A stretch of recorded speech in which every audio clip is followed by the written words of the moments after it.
La parole revient maintenant à Madame la députée de Jeanne-Mance-Vigée. Merci, Monsieur le Président. Alors, d'habitude, c'est toujours un grand plaisir de prendre la parole dans cette Chambre, mais aujourd'hui, si on est ici, c'est parce que le Premier ministre a décidé qu'il y avait besoin de 2 semaines de plus pour se préparer pour la rentrée parlementaire. On a eu droit à un discours la semaine passée de fin de régime de la part du Premier ministre. 7 ans de promesses recyclées. Le PM sert aux Québécois du réchauffé qui ne répond pas aux besoins actuels. 7 ans de promesses recyclées, 7 ans de mauvaise gestion des finances publiques. Puis le gouvernement, Monsieur le Président, coûte extrêmement cher aux Québécois. Il n'y a plus personne au Québec qui croit dans ce gouvernement. Il y a une bris de confiance généralisée. 70 des Québécois disent que le lien de confiance est brisé. Les Québécois sont insatisfaits, même les militants caquistes doutent, et les députés qui quittent la navette. Les députés qui quittent le disent, il y a un manque de vision de la part de ce gouvernement et il a complètement abandonné les régions du Québec. Juste mise en contexte, on a eu depuis juin dernier, là, je dirais presque à la fin de la session en juin dernier, le Premier ministre qui disait « Je vais remanier mon conseil de ministres ». Vous allez voir, là, ça va être un gros remaniement. Il faut que ça change. J'ai écouté, j'ai entendu les Québécois nous dire qu'on n'est pas bon. Il a fait pirouetter son caucus pendant tout l'été. Ils ont fait entendre pour faire un remaniement, en guillemets, Monsieur le Président, parce que dans le fond, les acteurs, les députés, les ministres majeurs, là, avec des gros dossiers, ont tous à peu près resté en place. Il y a quelques nouveaux recrues qui montent au Conseil des ministres dans des dossiers, dans quelques dossiers, mais les gros acteurs, les acteurs principaux demeurent les mêmes. Tout ça, Monsieur le Président, il en a parlé le mois de juin pour faire son remaniement 1 semaine avant la rentrée parlementaire. Pourquoi? Pour dire qu'il y a besoin de 2 semaines de plus. 2 semaines de plus pour que les ministres apprennent leur dossier. Puis il y avait tout l'été de le faire, ce remaniement-là. Il a décidé expressément pour tarder la rentrée parlementaire. Et là, Monsieur le Président, il nous a dit, attachez votre sucre, j'arrive avec des gros changements. Nous parler de 4 principes. 4 principes, Monsieur le Président, là, sécurité, économie. C'est des principes qu'il aurait dû les guider pendant les 7 ans déjà qu'ils gouvernent. Ben non, ils viennent d'allumer, Monsieur le Président. Et aujourd'hui, il n'y a personne qui croit que ce gouvernement-là va faire en 9 mois qu'est-ce qu'il n'a pas été capable de faire pendant les 7 dernières années. J'ai le privilège, Monsieur le Président, d'être député, évidemment, de Jeanne-Mance-Vigée, mais aussi porte-parole des dossiers du développement économique régional, de l'infrastructure et de la métropole. Alors, vous allez me permettre, Monsieur le Président, de brièvement faire un survol sur ces dossiers-là et l'impact négatif, je vous dirais, par l'inaction de ce gouvernement-là dans chacun de mes dossiers. Et il y a des répercussions réelles sur le terrain.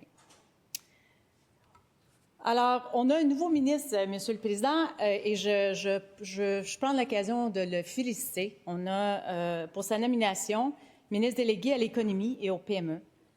C'est le député de Beau-Sud, qui a déclaré, pas plus tard, je pense le lendemain de sa nomination, si ce n'est pas la même journée, qui s'est fait poigner devant les journalistes en point de presse, qui dit « Le gouvernement doit s'enlever du chemin des entreprises ». Mais savez-vous quoi, Monsieur le Président? Je suis entièrement d'accord avec lui. Entièrement d'accord avec lui. C'est exactement ce que nos PME, nos entreprises nous disent. Laissez-nous gérer nos affaires. Arrêtez de vous misser dans notre gestion. Vous ne nous écoutez pas. Vous êtes là, un gouvernement est là pour nous écouter et nous épauler. Pas de freiner notre productivité. Pas de s'assurer de nous donner les moyens de nos ambitions. C'est ça le rôle d'un gouvernement. Malheureusement, ce n'est pas ce qu'ils ont avec ce gouvernement en face.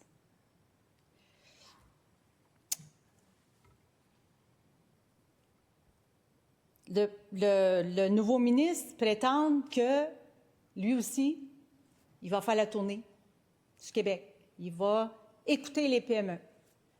Beauce-Sud, on sait, il y a beaucoup de PME dans la Beauce qui ont des spécificités particulières aussi, parce que chaque région ressource a ses particularités. Mais on a un gouvernement devant nous qui fait du mur à mur, Monsieur le Président. Cette spécificité-là de chaque région n'est pas prise en considération. C'est pas moi qui le dis, c'est leurs propres députés du gouvernement qui disent que les régions n'ont pas une oreille d'écoute. Il y en a 2 présentement qui ont décidé pour défendre leur région, parce qu'ils ont défendu leur région, sont assis dans les banquettes des indépendantistes aujourd'hui. Ça, ce n'est pas un gouvernement qui est à l'écoute, Monsieur le Président. Au contraire, il aurait dû profiter de l'expertise qu'ils ont autour de leur caucus, des gens qui représentent les différentes régions du Québec, et de les écouter quand ces députés-là ramènent les préoccupations de leurs citoyens autour de la table de leur caucus. Il faut croire que ce n'est pas le cas. Il faut croire qu'il n'y a aucun intérêt pour les régions du Québec. Monsieur le leader adjoint du gouvernement. Oui, mais est-ce que... Allez-y, je vous écoute. Oui, bien effectivement. On prête des intentions actuellement, là, puis il faut rester prudent dans nos propos. Je vais...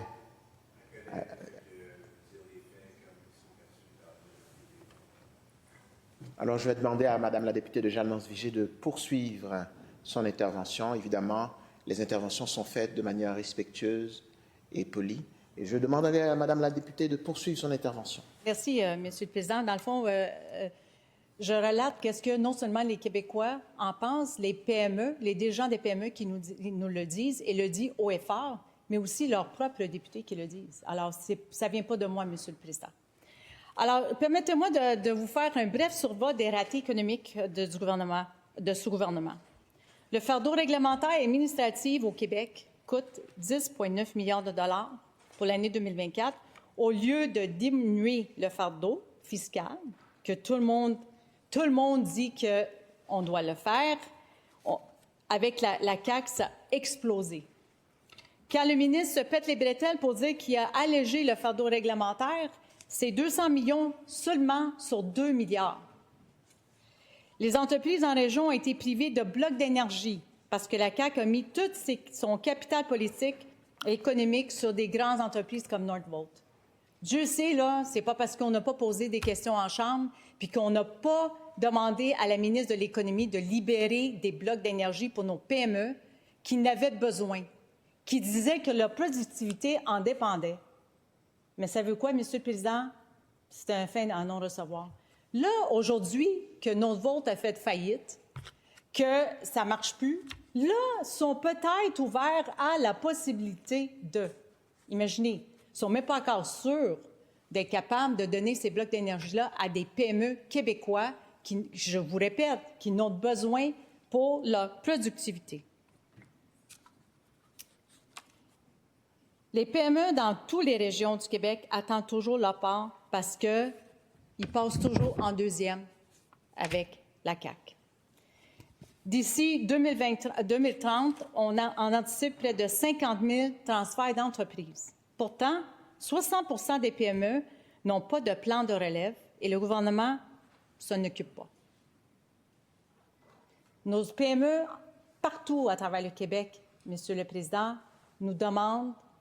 Certains, là, ils ont bâti des entreprises qui sont viables, sont productifs, ils ont leurs employés, ils ont des partenaires et ils disent, la majorité, c'est des baby boomers, on va se le dire, Monsieur le Président, et là, ils se retrouvent dans une situation où l'entreprise doit passer dans les mains d'un preneur, un repreneur. Mais ils ont besoin d'aide, ils ont besoin des incitatifs par rapport du gouvernement pour être capable d'attirer ces jeunes. Parce que c'est bien beau faire des start-up et